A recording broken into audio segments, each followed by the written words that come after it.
जय सियापति रामचंद्र भगवान की जय। एक त्रिशा सर्गः अंगद द्वारा वज्रदृष्ट का वध। धूम्राक्षं निहितं श्रुत्वा रावणो राक्षसेश्वरः अब्रवीद्राक्षसं सूरं वज्रदृष्टं महाबलम्। राक्षसराज रावण धूम्राक्ष के मारे जाने का समाचार सुन महाबली वज्रदृष्ट नामक राक्षस से बोला, गच्छ त्वं वीर निरिहाहि राक्षसे परिवारितः जहि दाशरथी रामम सुग्रीवम वानरे सह। हे वीर, तुम अपने साथ राक्षसों की विशाल वाहिनी लेकर जाओ और दशरथ नंदन राम का तथा वानर सेना सहित सुग्रीव का वध करो। तथेत युक्त्वा द्रुततरम मायावी राक्षसेश्वरः निर्जगाम बले सार्ध बहुभिः परिवारितः। रावण की आज्ञा पा राक्षस सेनापति मायावी वज्रदृष्ट बहुत अच्छा ऐसा कहकर और बहुत सी सेना को साथ लेकर बड़ी शीघ्रता से युद्ध के लिए निकल पड़ा। नृस्ता दक्षिण द्वार्द अंगदो यत्र यूथपः तिशाम नृष्कम माणानाम शुभम समजायत। वज्रदृष्ट के नेतृत्व में यह राक्षसी सेना लंका से दक्षिणी फाटक से बाहर निकली, जहां वानर यूथपति अंगद थे। जिस समय यह सेना बाहर निकली उस समय बहुत से अपशकुन हुए। तास्तु निष्क्रमंतो दृष्टद्वा वानरा जित काशिनी प्रणेदु सुमहानादान पुरयश दिशो दश। उधर तिनके के समान शत्रुओं को अनायास जीतने वाले वानरों ने उन राक्षसों को लंका से बाहर निकलते देखकर ऐसी सिंह गर्जना की कि उस ध्वनि से दसों दिशाएं गूंज उठी। युद्धम प्रवृत्तम तुमूलम हरिणाम राक्षसे सह घोराणाम भीम रूपाणा मन्योन्य वध काड शिणाम। बस फिर क्या था, एक दूसरे को मार डालने की इच्छा रखने वाले महाबली एवं भयंकर वानरों तथा राक्षसों में घमासान युद्ध होने लगा।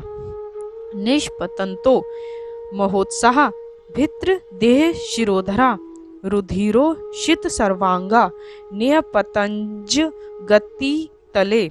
देखते ही देखते अत्यंत उत्साह पूर्वक लड़ने वाले राक्षस योद्धाओं के रक्त में सने हुए सिर धड़ से अलग होकर भूमि पर पड़े हुए दिखाई देने लगे।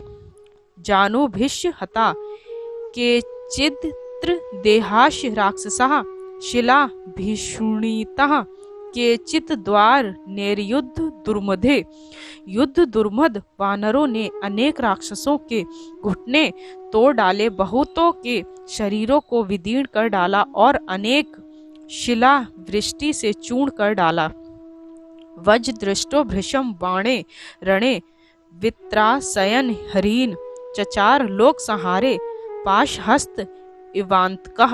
अपनी सेना की यह दुर्दशा देख वज्रदृष्ट ने युद्ध में भीषण बाण वृष्टि कर वानरों को भयभीत कर डाला और वानरों का संहार करने के लिए पाशधारी यम की भांति रणभूमि में विचरने लगा।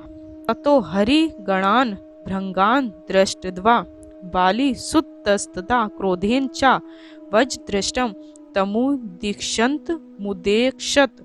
तब बालीपुत्र अंगद ने वानरों को छिन्न भिन्न होते देख अपनी ओर घूरते हुए वज्रदृष्ट को क्रोध में भरकर देखा। वज्रदृष्टो अंगद शोभो संगतो हरि राक्षसो चरेतु परम क्रुधो हरिम चरेतु परम क्रुधो हरिमत गजा विव। फिर तो अंगद और वज्रदृष्ट दोनों ही आपस में भिड़ गए। वे दोनों अत्यंत क्रुद्ध हो सिंह और मत वाले हाथी के समान पैतरे बदलते हुए युद्ध क्षेत्र में घूमने लगे। जग्र तुष तदा अन्योन्यम निर्दयम जय कांक्षिणो व्रणो समुत्यथे शोभिताम पुष्पिताविव किशुको। वे दोनों जय की अभिलाषा से दया छोड़कर एक दूसरे पर प्रहार कर रहे थे। प्रहारों के कारण उन दोनों के शरीरों पर जो घाव हो गए थे उनसे वे ऐसे प्रतीत होते थे जैसे फूलों से लदे हुए पालाश ढाक के वृक्ष। निमेषांतर मात्रेण अंगदः कपिकुंजरः निर्मलेन शुतोतेन खड्गेनास्य मह छिरः जघान वज्रदृष्टस्य बाली सुन्नुर महाबलः। थोड़ी ही देर में बालीपुत्र कपिश्रेष्ठ अंगद ने वज्रदृष्ट की पैनी और चमचमाती हुई तलवार छीनकर उसी से उसके बड़े सिर को धड़ से काट डाला। वज्रदृष्टम हतम दृष्ट्वा राक्षसा भय मोहिता त्रस्ता प्रत्यपतलंकाम वध्यमानः प्लवंग में। वज्रदृष्ट को मरा हुआ देख राक्षस लोग भय से मोहित हो गए और संत्रस्त होकर वानरों से मार खाते हुए लंका में जा घुसे।